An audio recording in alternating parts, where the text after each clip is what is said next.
ముకుంద మీకోసం తెచ్చింది necklace Mela flat 9.99 VAతో November 29 నుండి డిసెంబర్ 7 వరకు హిల్స్ బ్రాంచ్ త్వరలో ప్రారంభం. నమస్తే రమగారు. నమస్తే జయ. రమగారు, ధనుర్మాసంలోకి వెళ్ళబోతున్నాం కదా. కార్తీకం తర్వాత వెంటనే ప్రారంభమవుతుంది కదండి.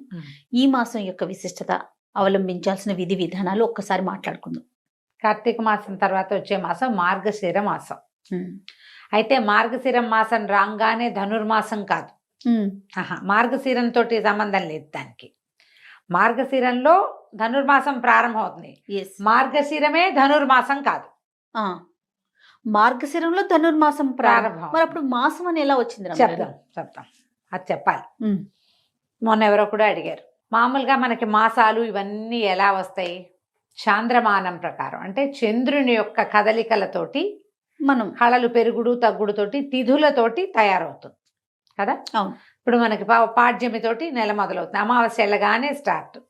పౌర్ణమి దాకా 15 రోజులు, పౌర్ణమి నుంచి మళ్ళీ 15 రోజులు అమావాస్య. అమావాస్య వెళ్ళంగానే మళ్ళీ నెలపడుపు తప్పకుండా చంద్రుడు. అమావాస్య వెళ్ళంగానే చంద్రుడు అమావాస్య నాడు ఏమీ కనపడ్డు. మా పాడ్యమి నాడు ఏదో ఎటాగో ఉంటాడు. తర్వాత స్లోగా కనపడడం మొదలు పెడతాడు. చంద్రుడి నడకతోటే మన మాసాలన్నీ తయారవుతాయి. ఆలోచించండి, అంతే కదా. అవును. అయితే ఇప్పుడు ఇందులో మళ్ళీ మనకి సంక్రమణం అనేది ఒక ప్రత్యేకమైన పాయింట్ ఉంది. ఈ సంక్రమణం మనకు ఎప్పుడు రెగ్యులర్ గా మాట్లాడుకుంటాం మనం. మకర సంక్రమణం. ఈ సంక్రాంతులు, మకర సంక్రమణం ఒకటే కాదు, ప్రతి నెల సంక్రాంతులు జరుగుతాయి. సూర్యుడు రాసులు మారతాడు, చంద్రుడు మారేవి తిథులు కదా. సూర్యుడు ఒక్కొక్క నెల రోజులు ఒక్కొక్క రాశిలో ఉంటాడు. 12 రాశుల్లోకి మారతాడు సూర్యుడు. ఈ మన కార్తీకం ప్రారంభంలో తులా సంక్రమణం, వృశ్చిక సంక్రమణం జరుగుతాయి. ఇదేంటంటే సంక్రమణాల్లో కూడా మనకి పెద్దవాళ్ళకి తర్పణాలు పిలిచే వాళ్ళు సంక్రమణ కాలంలో కూడా తప్పకుండా చేయాలి. సంక్రమణ అన్నప్పుడు కూడా ఉపవాసం ఉండాలి. మనం క్యాలెండర్ ఫాలో అవ్వడాలి, పంచాంగం ఫాలో అవ్వడాలి మానేసింది ప్రజంతా. అవునండి. ప్రత్యేకంగా కొన్ని మనమే టీవీలలో మనలాంటి వాళ్ళు యూట్యూబ్లో పడి ఏవో చెప్తే కొన్నిటిని పట్టుకుని అవే పిచ్చి కింద అయిపోతుంది తప్పిస్తే అసలు ముఖ్యమైన వ్యవహారాన్ని మనం చూడటల్లా. సూర్యుడు సంక్రమణం చెందినప్పుడు సంక్రమణపు రోజు మనకి క్యాలెండర్లో కనపడుతుంది క్లియర్గా, ఫలానా రోజు సంక్రమణము అని. ఆనాడు పెద్దవాళ్ళకి ఇవ్వాలి తర్పణాలు, అక్కడి నుంచి బ్రాహ్మడికి దానం ఇవ్వాలని ఒక నియమం ఉంటుంది. సంక్రమణంలో నదీ స్నానం విశేషం, సంక్రమణంలో గోపూజ విశేషం, సంక్రమణంలో గోదానం విశేషం. దాన ప్రక్రియ చాలా విశేషమైంది. కానీ అవన్నీ గుర్తుపెట్టుకోం. కానీ మనకి ప్రత్యేకంగా మకర సంక్రమణం ఒకటి మనకు ఖచ్చితంగా తెలుసు. ఏం చేతంటే మకర సంక్రమణం తర్వాత కాలం మారి ఉత్తరాయణ పుణ్యకాలం ప్రారంభమవుతుంది. ఓకే. దక్షిణాయనం వెళ్ళిపోతుంది. ఇప్పుడు మన కాలాన్ని 2 నడకలుగా విభజించారు, ఉత్తరాయణము దక్షిణాయనము. అంటే సూర్యుడు తూర్పు నుంచి ఉదయిస్తాడు కదా. ఈ ఉదయించే కాలంలో దక్షిణాయనం అప్పుడేమో దక్షిణం వైపుగా వాలుగా ఉంటాడు. ఉత్తరాయణం వచ్చేసరికల్లా సూర్యుడి వాలు ఉత్తరం వైపుకి వస్తుంది. ఇవి దేవతల యొక్క రాత్రి పగలుగా చెప్పబడతాయి. ఓకే. దేవతల యొక్క నిద్రాకాలం దక్షిణాయనం, తెరిపి కాలం, వాళ్ళు తెలివిగా ఉండే కాలం ఉత్తరాయణం. ఓకే. ఇప్పుడు ఈ ఉత్తరాయణం ఇవి ఎప్పుడు మారతాయని చెప్పుకున్నాం మనం? మకర సంక్రమణానికి మారతాయి. ఈ మకర సంక్రమణానికి ముందున్న సంక్రమణము ధనుస్ సంక్రమణం. సూర్యుడు ధనుర్రాశిలోకి మారతాడు. ఇది ఎప్పుడు వచ్చినట్టు? దక్షిణాయనం తాలూకు చివర, ఉత్తరాయణం తాలూకు మొదటి భాగానికి ముందు. అందుకని దీన్ని ఎలా పరిగణించాలి? ఒక దేవతల యొక్క రోజు యొక్క తెల్లవారుజాము. ఒక్క రోజు యొక్క తెల్లవారుజాము. తెల్లవారుజాము అంటే ఎప్పుడు? సూర్యోదయాత్ పూర్వకాలము చాలా ప్రభావవంతమైన కాలం. మనం బ్రాహ్మీ ముహూర్తం అని చెప్పుకుంటాం. తెల్లవారుజామును లేచి 10 నిమిషాలు చదువుకుంటే బుద్ధి వికసిస్తుంది. తెల్లవారుజామును స్నానం చేయటం, తెల్లవారే లేవటం, ఇది ఆ తెల్లవారిగా పరిగణించాలి మనం ధనుర్మాసాన్ని. ఇప్పుడు సూర్యుడు ధనుర్రాశిలోకి మారతాడు. ఓకే. ఇప్పుడు మార్గశిరం మొదలవగానే అవదు. మార్గశిరం ఎట్లా మొదలైంది? చంద్రుడు అమావాస్యతో వెళ్ళిపోయి పాడ్యమితోటి మొదలు పెట్టడంతో మార్గశిర మాసం మొదలైంది. నెంబర్ 1. మార్గశిరం వచ్చాక 7 రోజులకో 8 రోజులకో 9 రోజులకో మనకి సంక్రమణం జరగచ్చు. ఈ సంవత్సరం ఏం జరిగింది? మనకి అధిక శ్రావణం రావటం వల్ల మార్గశీర్షము రావడము, సంక్రమణం జరగటము దగ్గరగా అయిపోయింది. అవును. మనకి కార్తీక మాసం 12వ తారీఖుతో అమావాస్య అయిపోతుంది. 13 మనం పోలిపాడ్యమి చేసుకుంటాం తెల్లవారుజాము. 13, 14, 15 3 రోజులు మార్గశిరంలోనే గడుపుతాం. 16వ తారీఖు సంక్రమణం జరిగిపోతుంది. ఓకే. డేట్లు కొంచెం ముందు వెనక అవుతాయి, కానీ 16వ తారీఖు సిద్ధమే, అందులో మార్పు లేదు. ఈ 16వ తారీఖు నుంచి సూర్యుడు ధను రాశిలోకి మారటంతో సూర్యుడు మారగానే మీరు ఒక్క రోజులో డిఫరెన్స్ కనపడుతుంది చూడండి. ముందు రోజుకి ఈ రోజుకి మంచు పెరిగిపోతుంది. ఒక్క రోజులో డిఫరెన్స్ వచ్చేస్తుంది. ఈ రాశిలోకి మారేసరికి సూర్యుడు ఇంకా మందంగా అయిపోతాడు. వెచ్చదనం బాగా తగ్గిపోతుంది. పొద్దుటిపూట అసలు కనపడ్డు మనకి. బాగా 10 అయితే కానీ సూర్యబింబం మనకి కంటికి కనిపించదు. ఈ సమయం పూర్తిగా పురుషోత్తమ మాసం అని చెప్పబడేటువంటి ఈ మార్గశిర మాసంలో విశేషంగా విష్ణు పూజ చేయాలి. మధుసూదన నామధేయంతో విష్ణువు కొలువై ఉంటాడు. దీనికి మనకి భగవద్గీతలో చెప్తాడు, మాసానం మార్గశీర్షోహం అని చెప్పాడట కృష్ణ పరమాత్మ. మాసములలో మార్గశీర్షము అత్యంత పవిత్రమైన మాసం అని చెప్పాడు. దీనికి ముందున్న కార్తీక మాసంలో శివ పూజలు చేస్తూ కార్తీక దామోదర ప్రీత్యర్థం అని చెప్పుకుని పూజ చేసుకున్నాం మనం. అవును. ఇప్పుడు కేవలము మధుసూదన ప్రీత్యర్థమే, మధుసూదన పూజే చేస్తాం, విష్ణు పూజే చేసుకుంటాం. అద్భుతమైన మాసంగా చెప్తారు. అయితే ఈ మాసంలో చేసే పూజా విధానము అందరూ చేయరు. ఈ 16వ తారీఖు నుంచి ధనుర్మాసం అంటారు, మార్గళి అంటారు, దాని పేరు అది.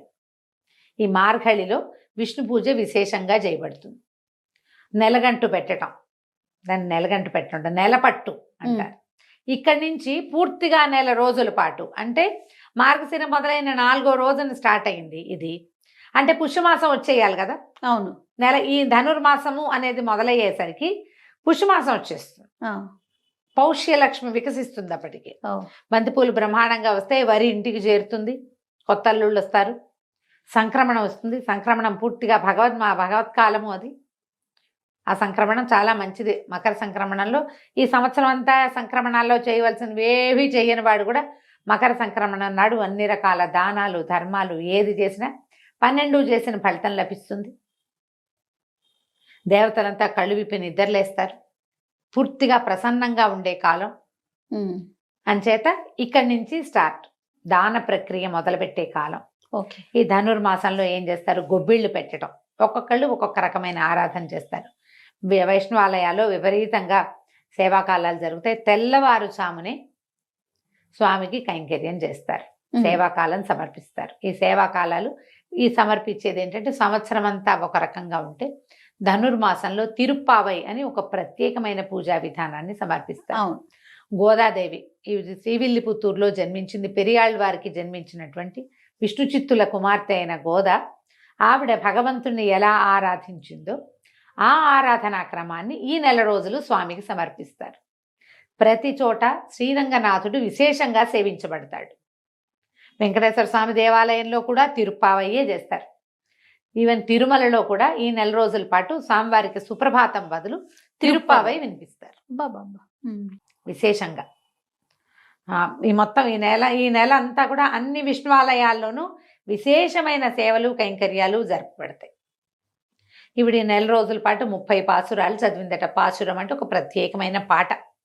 ఇది ద్రవిడ భాషలో ఉంది. తిరుప్పావై అంటే మంగళకరమైన మేల్కొల్పు. ఆవిడ ఏం చేసిందంటే తన చెలికత్తెల్ని అందరినీ పిలిచి విష్ణువు సుప్రసన్నుడుగా ఉంటాడు. ఇప్పుడు ఇంతకుముందు నిద్రలేచాడు ఈయన. కార్తీక శుద్ధ ద్వాదశికి ఏకాదశి నాడు నిద్రలేచాడు కదా. నిద్రలేచి అత్యంత ప్రసన్నుడుగా ఉంటాడు. ఆయనకి అత్యంత ప్రీతిపాత్రమైన మార్గశిర మాసము, సూర్యుడు సంక్రమణం చెంది దేవతలందరూ కొలువయ్యే కాలము. వాళ్ళందరూ నిద్రలేస్తారు. తెల్లవారు ప్రబోధ సమయం కదా. అవును, వాళ్ళు నిద్రలు లేచే కాలం ఇది.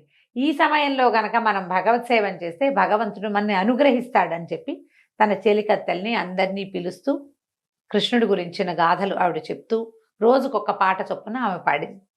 ఆ పాడిన 30 పాటలని ఇప్పుడు చెప్పుకుంటాం. ఇది అందరూ చేసేది చేయగలిగేది కాదు. ఎందుకంటే ఇది తిరుప్పావై ద్రవిడ భాషలో ఉంది. మనం చేయగలిగేది ఏమిటి? వాకిళ్ళు తెల్లవారుచామునే లేవటం, వాకిళ్లలో శుభ్రంగా వాకిళ్ళు శుభ్రం చేసుకుని చక్కటి ముగ్గులు తీర్చుకోవటం, వాకిళ్లలో గొబ్బిళ్ళు పెట్టడం. 3-4 ఏళ్ళ నాడు నేను కోయంబత్తూరు వెళ్ళాను. ప్రతి వాకిలి తెల్లవారేసరికి ముగ్గులే చేయ. అవునండి. మనుషులు తక్కువ ఉన్నారు, ముగ్గులు మాత్రం బ్రహ్మాండంగా ఉన్నాయి. తెల్లవారి 6 o'clockకి బయలుదేరితే వీధులన్నీ ముగ్గులే. 6ంటికే మంచు చలి అయినా సరే నర్సీపట్నం దగ్గర బాగా ఎక్కువ చలి ప్రదేశం ఒకటి ఉంది. ఏంటబ్బా దాని పేరు? నర్సీపట్నం దగ్గర చింతపల్లి వాటి దగ్గర హైయెస్ట్ లోయెస్ట్ టెంపరేచర్ 1 వస్తుంది అక్కడ. ఆ ఊరి పేరు చటుకుని గుర్తు రావట్లేదే నాకు. చాలా ఇంట్రెస్టింగ్ గా ఆ చలి ఏమిటో చూద్దామని వెళ్ళాం మేము. లంబసింగి వెళ్ళాం 1 సంవత్సరం డిసెంబర్లో. చలి అదేమిటో చూడాలని. ఒక్కొక్కటి ఉంటుంది కదా. ఆ లంబసింగిలో కూడా తెల్లవారు 5ంటికి ముగ్గులు. చలి చచ్చిపోతున్నాం. 1 ఉంది మేము వెళ్ళిన రోజు. 0 వస్తుంది చూద్దాం అనుకున్నాం. అంతకు ముందు రోజు వచ్చిందట, మేము వెళ్ళిన రోజు 1 ఉంది. అక్కడ కూడా ముగ్గులు ఉన్నాయి. మనం చేసే సేవ ఏంటంటే ఈ పుణ్యకాలంలో, ఈ ధనుర్మాస కాలంలో అందరూ వాకిట్లో ముగ్గేసుకుంటే విష్ణు సేవ చేసినట్టే. అది ఓకే. గొబ్బిళ్ళు పెట్టుకోవటం, గొబ్బిళ్ళు పెడతారు కదా కొన్ని ప్రాంతాల్లో. పల్లెటూళ్ళలో కుదురుతుంది, సిటీలలో కుదరదు. ఎవరికి కుదురుతుందో వాళ్ళు పెట్టండి, ముగ్గేసుకోండి. కనీసం పొద్దునే లేవాలి దానికోసం. ఖచ్చితంగా పాకెట్లో ముగ్గులు వేసుకోవటం. అది కూడా ముగ్గులు వేస్తాం, పీట ముగ్గులు వేస్తాం. అదే గళ్ళ ముగ్గులు, పీటల ముగ్గులు పెద్దది వేయటం, గుమ్మడి పువ్వులతో అలంకారం చేయటం, గొబ్బిళ్ళు పెట్టటము, గొబ్బి తట్టటము. ప్రత్యేకంగా గొబ్బిళ్ళు పెట్టావా చిన్నప్పుడు? పెట్టాను. ఓకే. మేము చాలా ఏళ్ళు పెట్టాం. ఓకే. చిట్టుగూడూరులో ఉన్నంత కాలం ప్రతి సంవత్సరం పెట్టేవాళ్ళం గొబ్బిళ్ళు. మాకు మంచి గొబ్బిళ్ళు సరదా. మా గొడ్లు బాగా ఉన్నాయి, ఆవులు బ్రహ్మాండమైన ఆవులు ఉన్నాయి. సో మంచి అవకాశం లభించేది. తర్వాత కూడా ఇప్పటికి కూడా మా వాళ్ళు పెడతారు. అయితే ఈ గొబ్బిళ్ళు పెట్టుకోవటం, తర్వాత దేవాలయ దర్శనము మంచిది. ఇందులో ఈ 30 రోజుల ధనుర్మాసంలో 10 రోజులైనా ఈ సేవాకాలాన్ని చూడడం, 8 రోజులైనా, 6 రోజులైనా, 2 రోజులైనా, కనీసం 1 రోజైనా విష్ణువాలయ దర్శనం మంచిది. ఓకే. ఎలా అవకాశం ఉంటే అట్లా. ఇప్పుడు తిరుపావై చెప్పడం, నాకైతే తిరుపావై రాదు. ప్రతి సంవత్సరం నేను అడుగుతూ ఉంటాను, మీరు ఇదే చెప్తున్నారు. నేను నేర్చుకోలేదు. ఈ సంవత్సరం నేర్చుకుందామని ట్రై చేశాను జయ, నిజంగా సుమన్ టీవీ కోసమే. అవకాశం లభించల. అదే కొద్దిగా శ్రద్ధారాహిత్యం కూడా. ఎండాకాలం అవకాశం లభించినప్పుడు శ్రద్ధ లేదు, శ్రావణ మాసం వచ్చేసరికి అవకాశం తప్పిపోయింది. ఎవరి దగ్గరైనా కుదురుగా నేర్చుకుని వచ్చే సంవత్సరం ఏమైనా చెప్పగలనేమో ట్రై చేస్తా. ఓకే. సరే, అవకాశం ఉన్న వాళ్ళు మీకు రాకపోతే అది చదవాల్సిందేనని పెట్టుకోవద్దమ్మా. అలాంటిది ఏమీ లేదు. మనం ఏం చేయొచ్చు అంటే, ఇప్పుడు ఇది ధనుర్మాసం మంచిదని మనకు తెలుసు, ముగ్గులు వేసుకుంటాం మనం. మనకు తిరుపావై రాదు, లేదు పూజ, అసలు మనం వైష్ణవులం కాదు, ఏం పర్వాలే. కానీ విష్ణువే జగన్నియామకుడు, ఈ ప్రపంచాన్ని నడిపించేవాడు ఆయనే. ఆ కాలమే చేయక్కర్లా, ఏదో ఒక చేతకొచ్చిన సేవాకాలం చేసుకోవచ్చు మనం. ప్రతిరోజు కృష్ణగాథలు వినొచ్చు, చదవచ్చు. విష్ణు సంబంధమైనది ఏ స్తోత్రమైనా చదువుకోవచ్చు. కృష్ణాష్టకం చదవచ్చు, అచ్యుతాష్టకం, నారాయణాష్టకం, గోవిందాష్టకం, మధురాష్టకం, జగన్నాథాష్టకం, ఏదైనా చదువుకోండి. విష్ణు సహస్రనామం చదవండి, అన్నిటికంటే అద్భుతమైంది.